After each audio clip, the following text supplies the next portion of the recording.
You ever feel like Sunday school left out some of the really wild parts of the Bible? Like the stories that make you stop and go, wait, what? That's actually in there? Yeah. Today we're diving into those. These aren't myths. They're not fan fiction. These are real, straight from scripture stories that most people never hear. And they're honestly kind of shocking. All right, buckle up. Let's start with this one. There's a prophet, just called a man of God, in the book of 1 Kings. God sends him to deliver a message and gives him a super clear instruction. Don't eat or drink anything there, and don't go back the way you came. Simple enough, right? But on his way back, another prophet catches up to him and says, "Hey, an angel told me it's okay. You can come eat at my house." That was a lie. But the man of God believes him and goes anyway. And then, the prophet who lied suddenly gets a real word from God and tells him, "Because you disobeyed the Lord, you're going to die."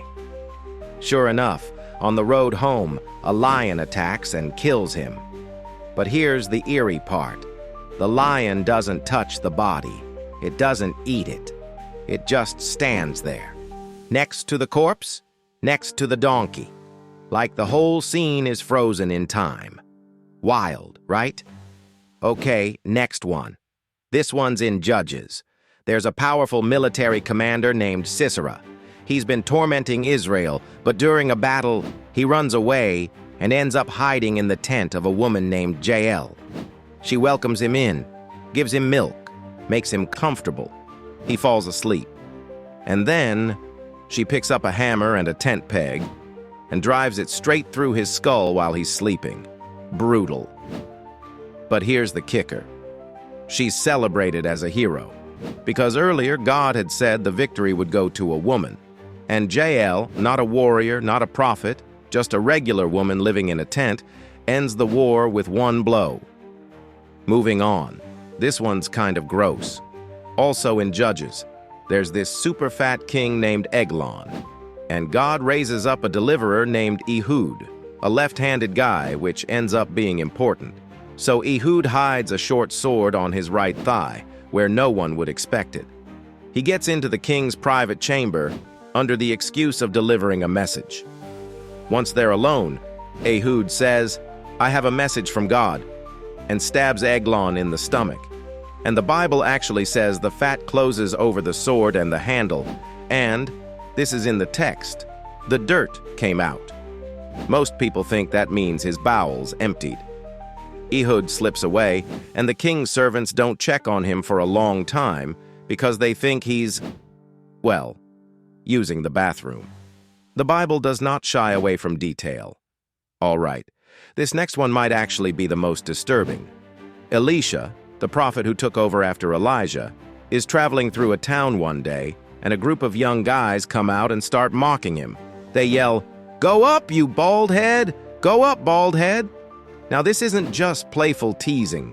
These were likely older teens or young adults, and they're mocking the prophet of God, possibly even mocking Elijah's recent ascension into heaven. Elisha turns around and curses them in the name of the Lord. And immediately, 2 bears come out of the woods and maul 42 of them. 42. Just for mocking a prophet. It's intense. And it says a lot about how seriously God took respect for his messengers. Last one.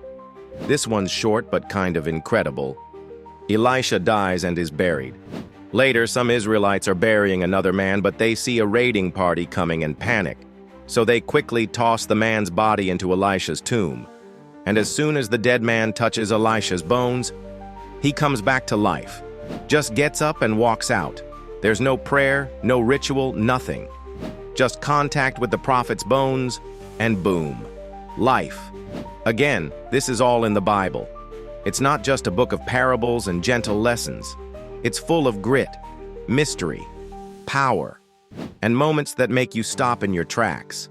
Maybe you've never heard these stories because they don't fit neatly on a felt board in a Sunday school class. But they're there. They've always been there. And they remind us God is not safe. He's not tame. But he is good. and very real. If you want to hear more stories like this, they're all waiting, in the pages of a book that's probably already sitting on your shelf. Stick around. This is just the beginning.